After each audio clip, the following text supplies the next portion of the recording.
The first toy that physical therapists absolutely can't stand are the Jumparoos here. Now, this can be the ones that are on the floor as well as the ones that are put in the doorway. They have the same kind of effect for the kids. I've worked with so many kids that needed help with their movement patterns to help them reach their milestones because they spent so much time in these Jumparoos. And what can happen is when the kids are up there, they don't have a whole lot of support in the little bucket seat there.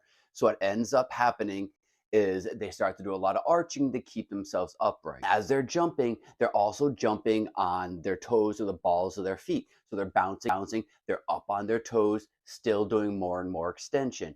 And then what also happens, and it's really unique to these Jumparoos, is then when the parents try to put them in standing on the floor, all they know how to do is to bounce and bounce and bounce because that's what they do when they're in the Jumparoos. So we have to help the kids learn how do you stand with your feet flat still rather than just doing the bouncing, bouncing, bouncing. This next baby toy is my absolute arch nemesis. If I could get rid of every single one of these in the world, I would. And those are the baby walkers. And when I say the baby walkers, I mean the ones that have the sling seat that you stick the kids right into, not the push toy. I'm cool with the push toys. These baby walkers, can't stand them. So there's two main reasons why I can't stand the baby walkers. The first is that it's a significant safety problem. They're actually illegal in the whole country of Canada.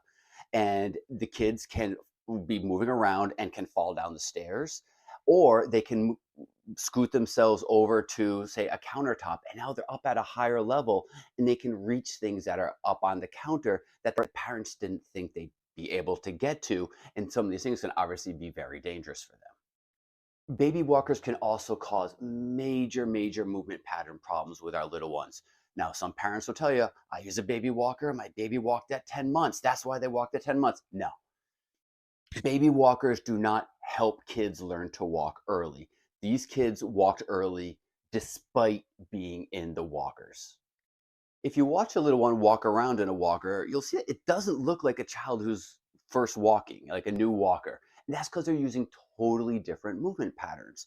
When the kids are in the walkers, what they typically will do will be up on their toes and they'll use a whole lot of arching and extension to move the walker around. Then when they're on the floor and they're not in the walker, all they know how to do is this tiptoeing and extension to try to get around. They haven't developed the core muscles that they need from all the floor time in order to get their feet nice and flat and to get the correct muscles working in order for them to learn how to take independent steps with their feet flat.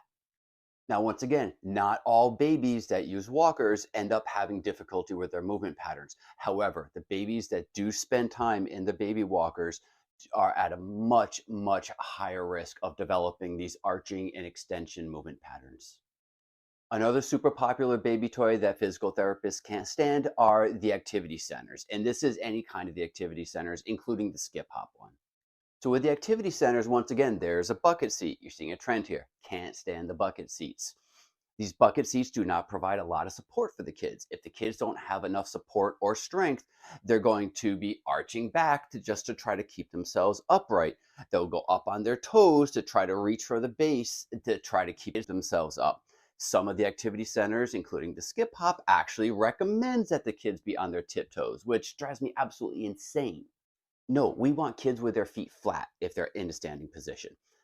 Anyway, so if kids spend a lot of time in the activity centers, it's the same idea. When they're outside and they're on the floor, they're doing tummy time, you got super baby, which is all extension. Tough to teach them to sit up without them falling backwards. And then if they're trying to do standing, they're up on their tiptoes. If your babies are going to spend time in the activity centers, please limit it to 10 to 15 minutes per day. Hopefully that won't affect their movement patterns because again, not all kids that spend time in the activity centers end up with negative movement patterns, negative effects on their movement patterns, but kids who do spend the time in there are at a much higher risk for them.